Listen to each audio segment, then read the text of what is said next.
We continue the day with breaking news as we saw Devontae Adams get traded to the Jets. We also saw Amari Cooper was traded to the Bills.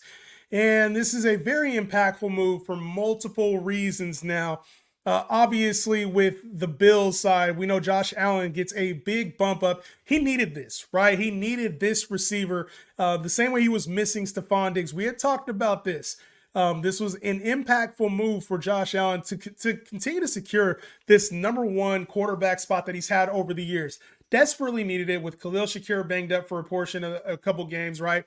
And then obviously, like Keon Coleman's development, I don't think it happened as fast as his team wants. But Amari Cooper now going here turns him from a wide receiver 3 to now a higher end wide receiver 2. He's going to be a top 15 play the rest of the year. So obviously, when it comes to our fantasy teams, we always want to see players get into fantasy-friendly situations. The one concern I'll have about Amari Cooper is down the stretch, is it going to be the cold weather, the same thing that affected Stephon Diggs at times in his tenure with the Buffalo Bills? Will we see a little bit of that, right? Are we going to see this ball get spread around between Dalton Kincaid, Keon Coleman, Khalil Shakir, and now Amari Cooper? I kind of think Amari Cooper now goes to be this elite top 15 guy, which he's been in.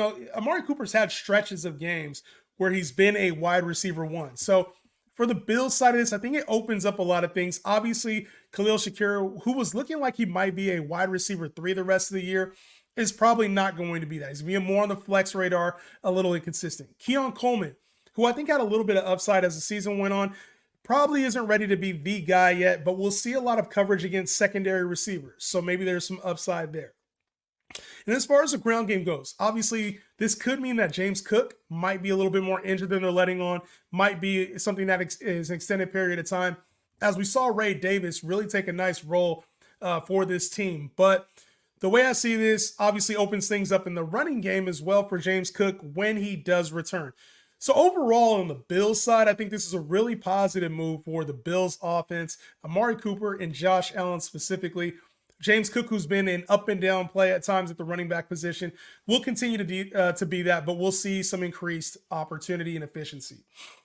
Now, when it comes to the Browns side, right, like the overall deal, I think I gave him a 6th rounder in this deal to go get Amari Cooper, which seems about right. It's 5th, 6th rounder. But on the Browns side, this could mean sweeping changes across the board for a Bills team that has been subpar this year, right? We talk about Deshaun Watson. Watson is still giving the green light right now, but Stefanski, they're saying he gives him the best chance to win even after getting benched in the game over the weekend. I think at some point we're going to see a quarterback change. They've invested a lot of money, guaranteed money into Deshaun Watson, and now you're taking away a star receiver for him, gives him a little bit less to work with. Feels like the ship is starting to sink here for this Browns team. So other receivers, Jerry Jeudy, the team traded for him this offseason, gets a slight bump up now into more flex wide receiver 3 territory on an inconsistent basis. We haven't seen him catch the ball with great efficiency.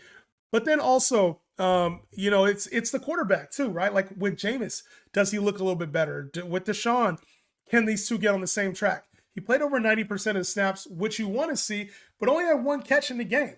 It's hard right now to trust Jerry Jeudy in our lineups. And earlier in the season, there were times where it looked like things were getting going between the two. So I think overall, I'd be a little concerned if I had anybody on the Browns, if I had to start any of these players.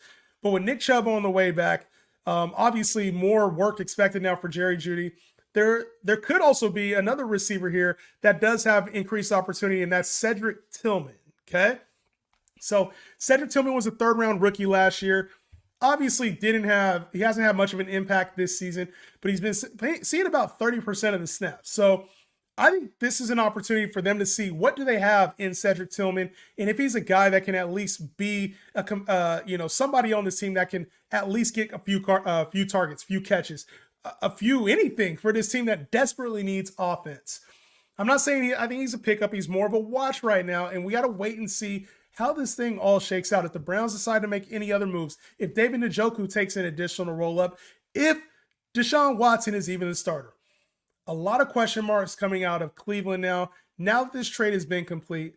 Let me know your guys' thoughts, because obviously, this Brown situation is not good, but for the Bills, could be a good thing. All right, let me know your guys' thoughts in the comments. See you on the next one.